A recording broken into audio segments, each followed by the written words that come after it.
aquí en actualidad de 10:40, Ricardo, Roberto y Ricardo. Buenos días, mi querido Ricardo. Buenos días, Roberto. Bueno, pues nada, hoy tenemos un programa bien especial, tenemos un gran amigo de esta casa, Julio Schilling, escritor, politólogo. Como todos ustedes saben, Julio, pues casi una vez al mes, todos los jueves, se reúne a un grupo de amigos y expertos en diferentes temas para abordar, valga la redundancia, temas del momento. Y el próximo tema que va a abordar es un tema que es realmente apasionante, es el capitalismo. ¿Qué es lo que es el capitalismo y qué es lo que no lo es? Va a reunir pues a un grupo de expertos, va a estar él como moderador, el panelista está Fran Rodríguez, un querido amigo de muchísimos años, los factores constitutivos inherentes del capitalismo, es economista, editor de diferentes publicaciones, va a estar Alfredo Gómez Llorens, porque es el capitalismo tan controversial, es economista e historiador, Eugenio Silva Pérez, que es el coordinador, va a coordinar la sesión de preguntas y respuestas, y José Tarano va a estar de productor técnico, porque se hace un Facebook Live, ¿verdad? O sea que las personas que no puedan ir, pueden verlo a través exactamente de la página es www.facebook.com Patria de Martí, que es la mejor manera de encontrarlo. Querido Ricardo, dispara usted. Bueno, yo comienzo con la pregunta que convoca a este simposio. ¿Qué cosa es el capitalismo, Julio? Bueno, primero le doy las gracias por siempre este espacio de compartir con ustedes, que es un placer hablar de todo, de estar aquí en la radio, y de nuevo, ustedes componen un dúo intelectual que respeto, admiro y... Un dúo de uno, sí, Ricardo. Claro, Roberto es Batman, yo soy Robert. ¿Qué es el capitalismo, mi Me querido? encantaba ese episodio de mí. ¿Qué es el capitalismo? Mira, la razón por la cual hacemos esto es una secuencia al que hicimos socialismo, lo que es y no es, por la confusión que hay. Y la necesidad de enfatizar lo que es el capitalismo es porque el despotismo moderno, y digo moderno en sí, no tan moderno, podemos decir desde el siglo pasado, dio muchas confusiones porque las líneas se empezaron a cruzar. En otras palabras, vimos cómo movimientos socialistas utilizaban el mercado, y de pronto muchos demócratas decían, bueno, ya han abandonado el sistema de planificación centralizado, ya no son socialistas, ya no están ejerciendo, tanto lo vimos en el fascismo como en el comunismo. Ya entonces pues la esperanza existe de que eventualmente van a poder caer en democracia, convertirse en democracia, y eso es una falacia, y tampoco es el capitalismo. Y por ejemplo, China es un ejemplo perfecto de eso. Pero para primero contestar tu pregunta, el capitalismo es una organización social y económica que se basa en la propiedad privada, la búsqueda del lucro o la pérdida, porque también se te expone a la pérdida, y reposa en una serie de factores que, si no están ahí, pues verdaderamente no es capitalismo. Y cuando nos referimos a capitalismo, podemos decir también el sistema de libre empresa o el sistema libre de mercado. Pero tiene que haber un Estado de Derecho.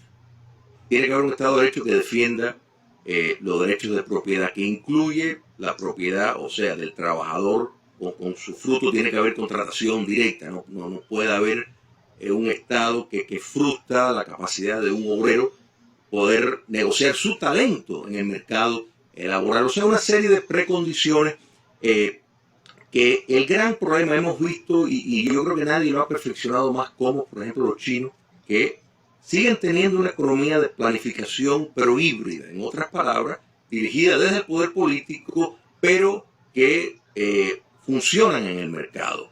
Abren su economía a empresas extranjeras siempre y cuando sirvan los intereses del poder político.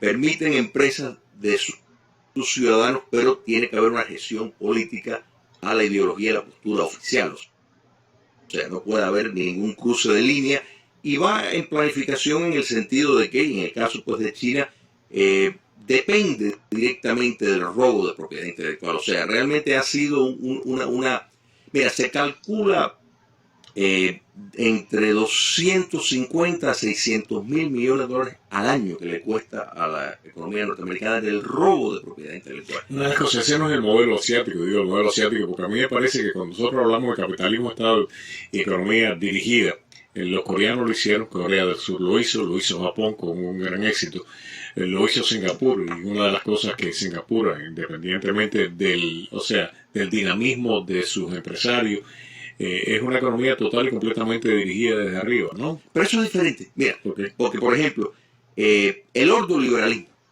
que es directamente el modelo alemán, o sea, después de la Segunda Guerra Mundial,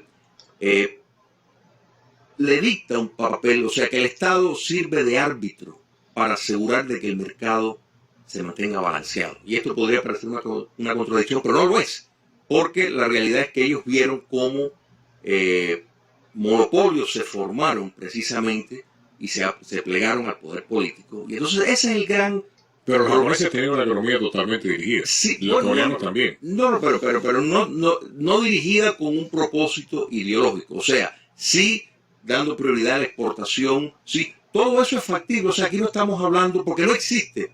Mira, tal vez si fuéramos a apuntar a qué lugar en el planeta ha ejercido el capitalismo per se, laissez-faire más puro, es Hong Kong, fue Hong Kong.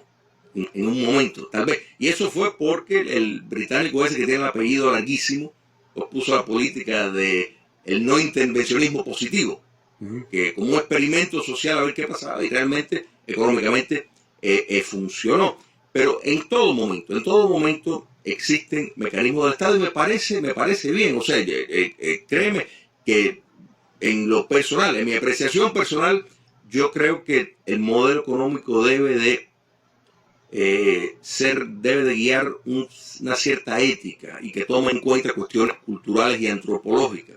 Precisamente el Wall Street Journal tiene hoy en primera página un artículo sobre eso, sobre un grupo de empresarios estadounidenses, CEOs, que forman el Business Roundtable, que se están planteando eso, si tienen, además de la responsabilidad de lograr que las empresas que dirigen sean rentables, también tienen una responsabilidad ética con el consumidor, tienen una responsabilidad ética con sus empleados. Yo creo que parte de los beneficios que tiene el capitalismo, algo que no pudo prever Carlos Marx, es su capacidad de renovarse, de evolucionar de una forma imperfecta, obviamente. No, pero mira, estoy de acuerdo contigo en todo lo que dijiste de China, que se habla de que no, que los mercados y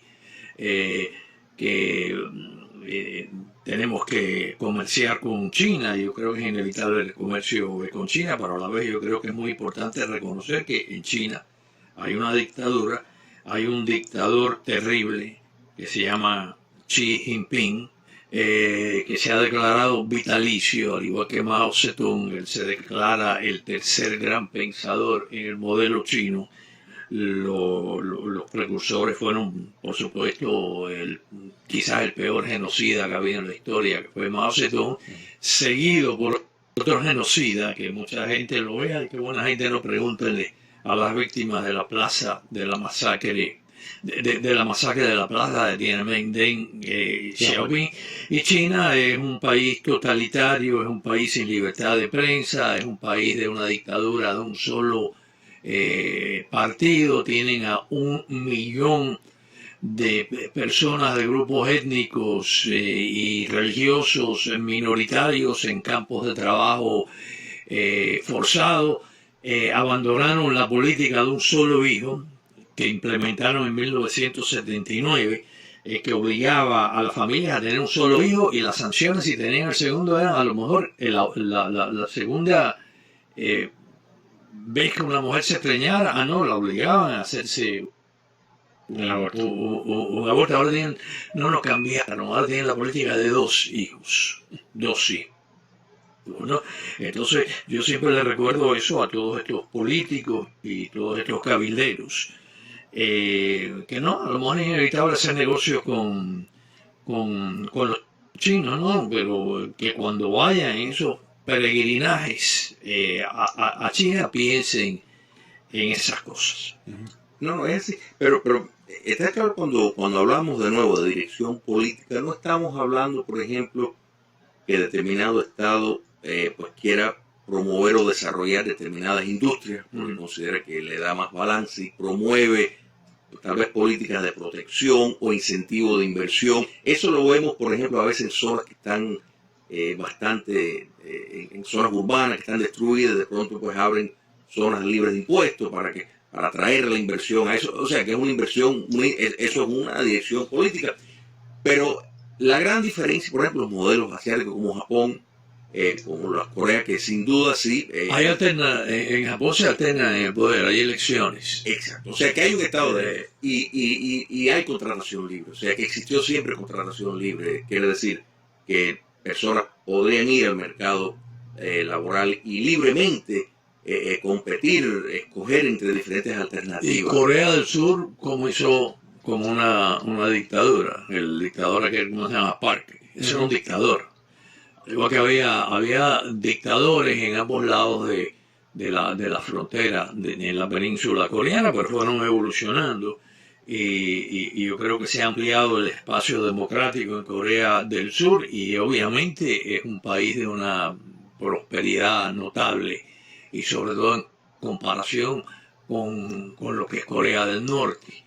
Que no solo es una de las peores dictaduras que ha existido en toda la historia de la humanidad. El señor ese para mí escribirá cartas de amor al presidente de Estados Unidos, ¿no?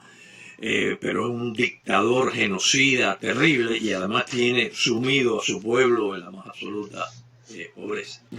Ahora, ¿tú no crees que el capitalismo, para defenderlo, hay que ir renovando? No, totalmente. Bueno, por supuesto, es un proceso dinámico. El sindicato dentro del capitalismo, ¿es un cáncer o es una necesidad? Mira, yo creo que cumple un papel siempre y cuando, cumple un papel importante en representar los intereses de los trabajadores, siempre y cuando los trabajadores quieran ser representados por ese sindicato. Y el problema, y tenemos el George Meany, por ejemplo, que fue un gran defensor de... Y era un tremendo anticomunista. Tremendo anticomunista y tiene un historial digno. George Meany fue el presidente, creo que el fundador de la convergencia aquella, la unión entre la AFL y AFL-CIO. Correcto, correcto. Y ahí vimos... Y Walter Reuther también, de los United Auto Workers. También, una defensa extraordinaria de libertades individuales y defensa de intereses, que eso es parte del sistema de pluralidad. Pero te pregunto, sobre todo aquí en Miami, y sobre todo entre algunos de nuestros queridísimos compatriotas, en Cuba el movimiento sindical era fuerte, ¿no? La CTC era fuerte, podríamos hacer todo una serie de programas sobre eso, sobre Eusebio Mujal, una persona que yo conocí bastante bien, Eusebio Mujal, por cierto. Pero mucha gente aquí ve el sindicalismo como una cosa comunista. Bueno, ¿por qué es que están equivocados? Sí y no, y te voy a decir por qué. O sea, en teoría no, ¿verdad? O sea, en teoría realmente el sindicato debe de defender los intereses de los trabajadores. El problema es cuando el sindicato se va a politizar de una manera, por ejemplo, que abiertamente defiende corrientes políticas, y es innegable que el comunismo internacional, desde el Comité de la Unión Soviética, veía a los sindicatos como una entrada a lo que llamaron esa marcha dentro de las instituciones, o sea, ese concepto de penetrar instituciones. Pero hubo gente defensora de los sindicatos que frenaron eso. En Cuba, precisamente, Carlos Prío Socarrás, un ejemplo perfecto, como secretario de Trabajo. Correcto. Aquí en Estados Unidos, entre muchos, dos personas que mencionamos, que fueron George Meany y Walter Reuther. Yo pienso, mira, un trabajador, si no quiere pertenecer, porque no quiere estar pagando, porque hay que entender que eso hay un costo, y muchas veces critican que se convierte en una industria de determinados sindicatos, que eleva el costo de producción al punto que puede dejar de ser viable una industria por determinadas negociaciones. Bueno, yo pienso que las personas deben tener la opción de si quieren pertenecer o no ahora, de que tienen un lugar en la mesa de una sociedad plural, sin duda, sin duda, sin duda, y para muchos países eso es el formulario que se ha, sin ser exactamente el corporativismo que usamos, que se vio en el fascismo, pero sí fue una forma de encontrar la representación. Lo que pasa es que hoy en día la economía se ha movido tanto, hablando del proceso dinámico, y hay tantas, por ejemplo, empresas que operan desde un garaje, literalmente. O sea, no quiere decir que son menos buenas, sino simplemente que no necesitan el espacio de una oficina, porque operan por vía del Internet, la globalización de la economía. O sea, una empresa, la empresa SoundCloud, por ejemplo, que todos la conocemos, es una empresa alemana, y sin embargo se conoce, tiene más de 100 millones de usuarios. Spotify, una compañía de Suecia, tiene más de 500 millones de usuarios que han bajado esas aplicaciones para escuchar música, podcasts, etc.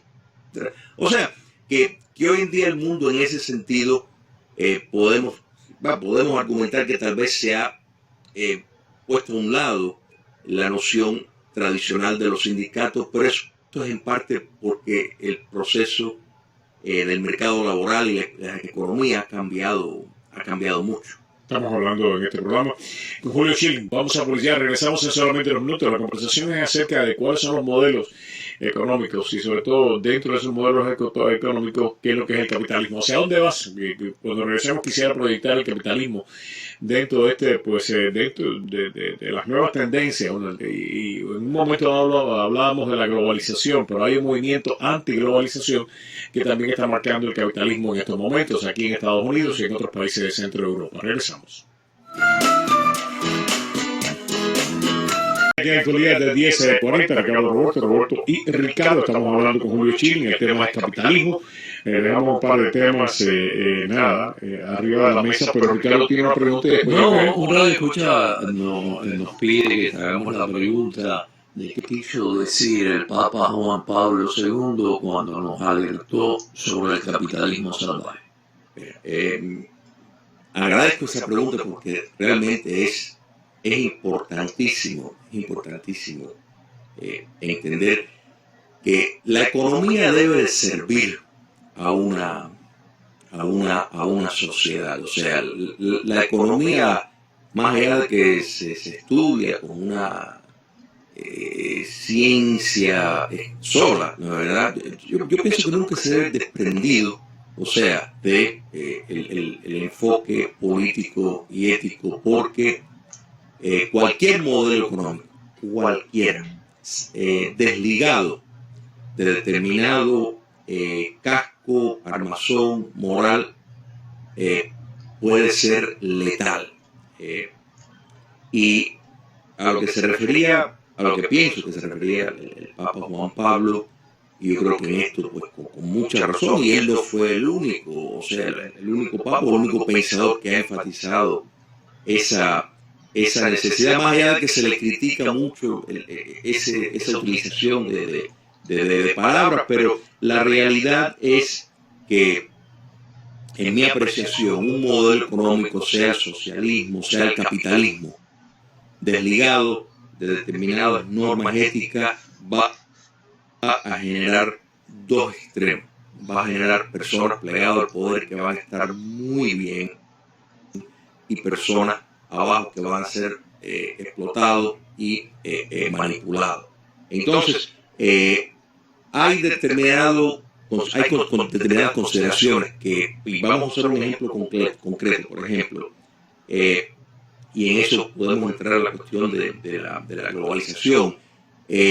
Hemos visto con la transferencia de riqueza, y vamos a usar un ejemplo, de la gran base de manufactura en los Estados Unidos, que en efecto se fue principalmente para China, pero también para otros lugares. Eso representó para la clase media estadounidense sin título universitario un descenso en el estándar de vida. O sea, hubieron ciudades que quedaron, que permanecen devastadas. Entonces vimos un movimiento que favoreció favoreció sin duda personas que trabajaban en finanzas, personas que trabajaban en tecnología, normalmente personas calificadas con título universitario, con determinadas vocaciones técnicas que avanzaron en esa corriente. Sin embargo, hubo un gran sector de la población que se quedó atrás. Y el ganador fue sin duda el consumidor, podemos decir, ¿no? ¿Verdad? Que logró tener una cantidad de productos mucho más baratos, pero a un precio que, por ejemplo, básicamente obligó en la unidad familiar al padre y la madre a trabajar. O sea, lo que en un momento no tenía que trabajar los dos para sustentar una familia, pues de pronto se convirtió en una necesidad. Entonces, cuando miramos a qué modelo de organizar la sociedad, de qué modelo económico debe ser mejor, hay que mirar los impactos antropológicos, los impactos culturales. ¿Qué efecto va a tener esto en una sociedad? Mira, en Argentina había un tren que llegaba a un pueblo pequeño, que ahora no me acuerdo el nombre del pueblo, que no era rentable, bueno, porque ya tenemos este tren, pero bueno, en ese pueblo vivían, no sé, 10.000 personas. Bueno, quitaron el tren, ya el pueblo desapareció. Entonces yo creo que hay veces que aunque algo nos dé pérdida, hay una conexión histórica, cultural que hay que preservar. Y en mi apreciación yo creo que eso es lo que la crítica entendiendo precisamente como llamamos siempre, de la capacitación de la destrucción creadora, o sea, que el capitalismo y una economía dinámica pues destruye, digamos, cuando algo ya no es eficiente y produce uno nuevo. Yo creo que hay que siempre medir por qué impacto social, cultural va a tener determinada corriente. Muy bien, está bien. ¿Tú crees que, por ejemplo, porque las definiciones son difíciles? Yo creo que todos los sistemas políticos, todas las escuelas de pensamiento inevitablemente tienen contradicciones, y yo creo que la gente que busca la verdad, yo creo que el ser humano con cierta inteligencia, con cierto sentido de la ética, está obligado. Estoy seguro que es así con Roberto, porque lo conozco hace mucho tiempo, estoy convencido también que tú eres así.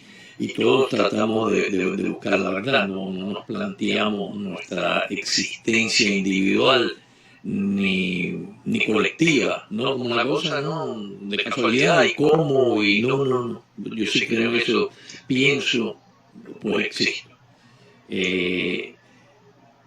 Pero dentro de esas contradicciones que ha podido ir superando el capitalismo, aquí yo creo que ese fue el gran error de Carlos Marx. No, hay quienes dicen que Carlos Marx hay que desecharlo por lo que se conoce el marxismo en acción, la monstruosidad que fue la Unión Soviética, que en mi opinión sigue siendo Rusia, la monstruosidad que fue China comunista, los experimentos de este lado del mundo, el desastre económico, social, cultural, político que ha sido el comunismo en Cuba en 60 años, que es el comunismo en Venezuela después de 20 años, que es la versión comunista nicaragüense que le dicen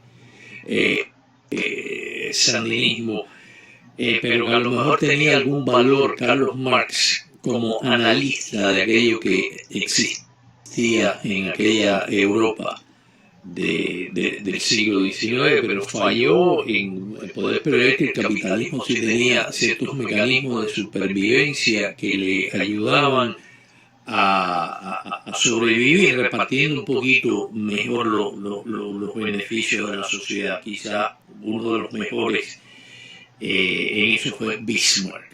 El canciller Bismarck, que era un derechista anticomunista y que se inventó cosas que hoy en día mucha gente dice que son socialistas. No. Ese fue Bismarck. Toda esa cosa de Social Security, eso lo inventó uno de los tipos más derechistas que ha habido en la historia de la humanidad, desde el punto de vista que le tenía mucho miedo a las revoluciones aquella europea, sobre todo la del 1848, y se inventó, la clase pudiente tiene que repartir eso, ¿no? Pero me parece a mí que el capitalismo, ha salvado a mucha gente de la pobreza, pero me parece que tiene que ser evolutivo. Y lo ha sido y tiene que seguir siendo. Pero yo te pregunto, en Centroamérica, por ejemplo, hay capitalismo. En Guatemala la clase empresarial es yo creo que no, yo creo que es explotador. Y yo creo que junto a la clase política está causando ya desde siglos un desastre en su país que ahora nosotros estamos viendo los efectos aquí por todo este largo. Yo no creo que en Guatemala hay capitalismo, yo no creo que en El Salvador hay capitalismo, yo no creo que en Honduras hay capitalismo, hay explotación y será una versión de dictadura y explotación un poco más benigna que la versión comunista de lo que es explotar al ser humano, pero sigue siendo explotación. ¿Cómo tú respondes a eso? Has recorrido ahí una cantidad de temas de gran importancia, voy a tratar de ir ahí paso a paso, porque es importante y llegamos a Centroamérica, porque yo creo que todo está conectado. Marx es probable que hizo críticas válidas, o sea, podemos decir que en determinada... Pero equivocado que en su propia vida creó una mitología, mira, de todos los marxistas, el más ilustrado es el que rompió con ellos. El sucesor de Marx y Lenin, quise decir Marx y Engels, el tercero en esa lista, porque Marx escribe Das Kapital, ¿no? Engels trata de continuar con esa obra y entonces Engels designa a un tipo que se llamaba, aquí se estudiaba antes en la universidad, obviamente a mí siempre me ha interesado conocer de esa cosa tan terrible que me robó mi niñez, y me robó mi patria y me robó mi familia. Así que yo sí he tomado muy en serio eso de lo que es el comunismo y he tratado de estudiarlo, ¿no? Y el único que más o menos tuvo razón fue el tercero, que es desconocido, Edward Bernstein. Edward Bernstein, que acaba siendo socialdemócrata y lo dice claramente, todos estos tipos estaban equivocados en la forma en que analizaron la historia, en la forma en que proyectan el futuro. Pero está claro, yo creo que Carlos Marx hay que condenarlo porque sí estuvo equivocado y porque dio paso a unas monstruosidades que han causado millones de muertos. No, y Ricardo, y concuerdo plenamente con tu análisis, estando vivo, fíjate que hay anécdotas de la hija de Marx, hablando con Engels, diciendo, y Engels rascándose la cabeza de cómo Marx se equivocó en vida con el mejoramiento que estaba teniendo la clase trabajadora y él pues no lo veía, no lo quería ver. Y efectivamente Bernstein sí lo vio claramente y se dio cuenta que la proyección del incremento en la miseria no estaba ocurriendo, que lo que estaba ocurriendo era todo lo contrario. Que lo dijo Bernstein, sí. Totalmente. Pero otros marxistas que cambiaron determinadas variables, como Gramsci, que decía, bueno, es la cultura, quedaron aferrados, pero Bernstein tuvo la lucidez de realmente ver la realidad, la evidencia empírica que estaba ocurriendo y de señalar. Y es muy importante lo que también señalaste de Bismarck, porque Bismarck era conservador. Sí. Y precisamente la introducción del estado de bienestar social es para preservar, y de hecho, alemanes que tenían una gran inmigración hacia afuera de los Estados Unidos dejaron de migrar con una serie de leyes que no solo evitaron que los socialistas llegaran al poder, sino trajeron un determinado equilibrio social en Alemania y la defendió desde un punto de vista conservador en todas esas medidas. Entonces, cuando miramos lo que hay en Centroamérica, mira, lo primero que hay que ver cuando miramos, bueno, qué economía se debe de llevar a cabo es qué impacto va a tener la política. Y crucial para la noción de autogobierno, de la democracia, es una clase media. Tiene que haber una clase media grande y fuerte, porque la naturaleza es que van a haber dos, o sea, los más exitosos en el mundo empresarial y los que se van a plegar a vivir tal vez del Estado, ¿no es verdad? Entonces es la clase media porque es autónoma. ¿Te das cuenta? Puede existir independiente de la necesidad de tener que recibir fondos directos del Estado y tener que pedir favores para un trabajo. Entonces, ¿qué modelo, qué idea, qué política va a promover la movilidad social para sacar personas de la pobreza, para darle una facilidad para que puedan ascender? Y eso no lo hay en Centroamérica. O sea, hay determinadas trabas, es una mezcla de mercantilismo, si hay propiedades tan corrompido, tan enfangado, que realmente preserva un país donde son aliados de los comunistas, son aliados de los comunistas. Yo creo que los empresarios que explotan a sus trabajadores son aliados del comunismo. Yo creo que los políticos que apoyan a empresas que se valen de cualquier tecnicismo legal para explotar, yo creo que son aliados del comunismo. Yo te digo la verdad, yo siempre me he planteado como ser humano, como persona que por lo menos aspira a ser pensante. Por lo menos aspiro a ser pensante. Y como soy pensante, estoy obligado a leer, a investigar por mi propia cuenta, a través de estudios formales que he hecho, a través del estudio y el análisis independiente. Entonces yo, por ejemplo, todos estos políticos iletrados en política, a mí me parece que los políticos en democracia, sobre todo los políticos locales, deben de ser ilustrados, deberían de ir a este simposio. ¿Cuántos políticos van a estos simposios? Porque estas discusiones se limitan siempre a un pequeño grupo de personas, ¿no? Javier Soto tiende a ir de vez en cuando, y nos alegra mucho que él va, un gran cubano, un gran político. Pero es muy cierto lo que está diciendo.